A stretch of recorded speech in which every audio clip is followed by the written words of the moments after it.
നമസ്കാരം പ്രിയപ്പെട്ടവരെ, എല്ലാവർക്കും സുഖമാണെന്ന് വിശ്വസിക്കുന്നു. പ്രിയമുള്ളവരെ, കേരളത്തിന്റെ രാഷ്ട്രീയ ചരിത്രമെടുത്ത് പരിശോധിച്ചാൽ നമുക്കറിയാം, ലീഗിന്റെ സൈബർ പോരാളികൾ ദിവസവും ഒരു കാര്യവുമില്ലെങ്കിലും സഖാക്കന്മാരെയും ഇടതുപക്ഷ നേതാക്കന്മാരെയും വായിൽ വരുന്നതൊക്കെ പറയുന്നത് ദിവസേന നമ്മൾ കാണുന്നുണ്ട്. അത് ഇടതുപക്ഷം ഭരണപക്ഷത്തിരുന്നാലും പ്രതിപക്ഷത്തിരുന്നാലും അവർക്കിതേ ജോലിയുള്ളൂ. കാരണം കോണിക്ക് വോട്ട് കുത്തിയാൽ സ്വർഗത്തിൽ പോകും എന്ന് വിശ്വസിച്ച് ലീഗിന് വോട്ടും കൊടുത്തിട്ട് സൈബർ സഖാക്കളെയും ഇടതുപക്ഷ നേതാക്കളെയും വായിൽ വരുന്ന സകല തെമ്മാടിത്തരങ്ങളും പറഞ്ഞ് സ്വർഗത്തിൽ പോകാൻ കാത്തിരിക്കുന്ന ലീഗിന്റെ സൈബർ പോരാളികൾ കുറേ ഉണ്ട്. ഇത് ലീഗിന്റെ സൈബർ പോരാളികൾക്ക് മാത്രമുള്ള വീഡിയോ ആണ്, എല്ലാ ലീഗുകാർക്കുമുള്ള വീഡിയോ അല്ല. സോഷ്യൽ മീഡിയയിൽ ഇടതുപക്ഷത്തെയും ഇടതുപക്ഷ നേതാക്കന്മാരെയും വായിൽ വരുന്ന തെമ്മാടിത്തരങ്ങൾ വിളിച്ചു പറയുന്ന ലീഗിന്റെ സൈബർ പോരാളികൾക്ക് മാത്രം, പ്രത്യേകിച്ച് ഓൺ വോയിസ് വീഡിയോകൾ ചെയ്യുന്ന സൈബർ പോരാളികൾക്ക് കേൾക്കാനുള്ളതാണ്. പ്രിയമുള്ളവരെ, കഴിഞ്ഞ 2-3 ദിവസങ്ങളിലായി നമ്മൾ കേട്ടതാണ് വന്ദേ മാതരം ചൊല്ലുന്നതുമായി ബന്ധപ്പെട്ട് BJP നേതാവ് ടോർച്ച് സുരേഷ് നടത്തിയ 1-2 പ്രസ്താവന. 2-3 വീഡിയോസുകൾ 2-3 തവണകളിലായി 2-3 വാർത്താ സമ്മേളനങ്ങളിലായി അദ്ദേഹം പറഞ്ഞിട്ടുണ്ട്. പാണക്കാട് കുടുംബത്തെയൊക്കെ അധിക്ഷേപിച്ചു പറഞ്ഞു. ലീഗുകാരുടെ പടച്ചോനായ പാണക്കാട്ടുള്ളവരെയൊക്കെ വളരെ മോശമായ രീതിയിലാണ് പറഞ്ഞത്. എന്തായാലും ഒരെണ്ണം ഞാൻ നിങ്ങൾക്കൊന്ന് കേൾപ്പിക്കാം. ഓഗസ്റ്റ് 15-ന് ഈ കേരളത്തിൽ എവിടെയൊക്കെ ദേശീയ പതാക ഉയർത്തുന്നു അവിടെയൊക്കെ ഇന്ത്യയുടെ പാർലമെന്റ് പാസാക്കിയ നിയമപ്രകാരം വന്ദേ മാതരം ആദ്യ അവസാനം പാടിയിട്ടില്ല എങ്കിൽ VD സതീശൻ സർക്കാർ വിവരമറിയുമെന്ന് ഇന്ത്യ ഭരിക്കുന്ന നരേന്ദ്രമോദിയുടെ പാർട്ടി ഇവിടുത്തെ സതീശൻ സർക്കാരിന്, മുസ്ലിം ലീഗിന്റെ സർക്കാരിന് അന്ത്യശാസനം നൽകുക. മുസ്ലിം ലീഗ് കേരളം ഭരിക്കുന്നു എന്നതിന്റെ പേരിൽ പൊതുസ്ഥലങ്ങളിൽ സായം സന്ധ്യയിൽ ഈ ദിവ്യമാർന്ന നിലവിളക്ക് കൊളുത്താൻ പാടില്ല എന്ന അന്ത്യശാസനങ്ങൾ ഭവിഷ്യത്ത് ഗുരുതരമായിരിക്കുമെന്ന് ഇത് വേറൊരു വീഡിയോ കൂടി ഈ അവസരം വിനിയോഗിക്കുക. നാളെ രാജ്യത്ത് 80ാമത് സ്വാതന്ത്ര്യ ദിനമാണ്. ആ സ്വാതന്ത്ര്യ ദിനത്തിൽ വന്ദേ മാതരം പാടണോ എന്നുള്ള കാര്യത്തിൽ കേരളത്തിൽ അധികാരത്തിലിരിക്കുന്ന VD സതീശന് ഇപ്പോഴും ഒരു നിശ്ചയം വന്നിട്ടില്ല. ബഹുമാന്യനായിട്ടുള്ള VD സതീശനോട് ഞങ്ങൾക്ക് പറയാനുള്ളത്, കേരളം ഭരിക്കുന്നത് പാണക്കാട്ട് തങ്ങളല്ല.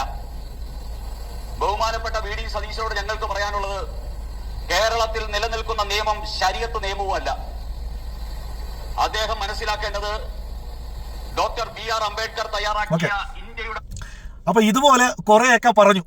അപ്പൊ ഞാൻ ഈ 2-3 ദിവസമായിട്ട് വെയിറ്റ് ചെയ്യുകയാണ്. കാരണം എന്നെ അടക്കം, ഞാനടക്കം ലീഗിനെയും പാണക്കാട് കുടുംബത്തെയും ഒക്കെ വിമർശിച്ചു കഴിഞ്ഞാൽ എന്നെ മെൻഷൻ ചെയ്ത് വീഡിയോ ചെയ്ത് ലൈക്കും കമന്റും മേടിക്കുന്ന കുറെ ലീഗിന്റെ ലീഗിന്റെ സൈബർ പോരാളികളുണ്ട്. അപ്പോൾ ഞാൻ നോക്കി ഇവന്മാർ ഇതിനെതിരെയൊക്കെ പ്രതികരിക്കുമെന്ന്. അങ്ങനെ ഞാൻ മഷിയിട്ട് ലെൻസൊക്കെ വെച്ച് ഇങ്ങനെ നോക്കിയപ്പോൾ 2 പേരുടെ വീഡിയോ കണ്ടു. ഈ 2 പേരുടെ വീഡിയോ എന്ന് പറഞ്ഞാൽ അവർ വീഡിയോ ചെയ്ത് എങ്ങനെയെന്നറിയാമോ? ഇങ്ങനെ തൊട്ട് തലോടി ഇങ്ങനെയൊക്കെ പറയാമോ എന്ന് ചോദിച്ച്. അതായത് പണ്ട് നമ്മളൊരു കോമഡി പരിപാടി കണ്ടിട്ടുണ്ട്, ഏതെന്നറിയാമോ? എൻ്റെ അമ്മ ചുട്ടൊരു വെള്ളയപ്പം ഇങ്ങനെയൊക്കെ പറയാമോന്ന്.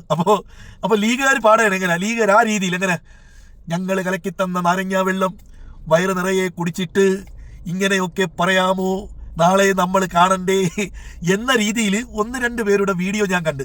അല്ലാതെ ടോർച്ച് സുരേഷിൻ്റെ അടുത്തിടാ, ടോർച്ച് സുരേഷേ, നിന്റെ തിട്ടൂര മറക്കാനും പാണക്കാട്ടുകാരെന്ത് ചെയ്യണമെന്ന് തീരുമാനിക്കാനും നിന്റെ തന്തയ്ക്ക് സ്ത്രീധനം കിട്ടിയതല്ലടാ കേരളം എന്ന് പറയാൻ നട്ടല്ലിനുറപ്പുള്ള, തണ്ടല്ലിന് ബലമുള്ള ആളൊരുത്തൻ ലീഗിന്റെ സൈബർ പോരാളികളിൽ ഇല്ല എന്നുള്ള വാസ്തവം നാണക്കേടാണോ? നീയൊക്കെ സഖാക്കന്മാരുടെ നെഞ്ചത്ത് കയറുന്നതിന്റെ 100% ആർജവം കാണിച്ചിരുന്നെങ്കിൽ ടോർച്ച് സുരേഷ് എന്ന് പറയുന്ന സംഖ്യയ്ക്ക് നല്ല രീതിയിൽ മറുപടി കൊടുക്കാൻ കഴിയുമായിരുന്നു. ഇത് ഞങ്ങളിൽ ആരെങ്കിലും ആണ് പറഞ്ഞിരുന്നതെങ്കിൽ നീയൊക്കെ സോഷ്യൽ മീഡിയയിൽ മുണ്ടൊരിഞ്ഞിട്ട് ആടിയന്.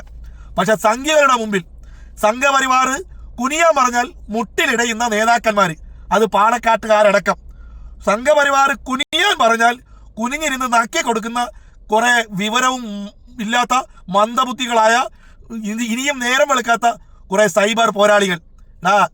എന്തിനാ ആണത്വമില്ലാതെ ഇങ്ങനെ ജീവിക്കുന്നേ?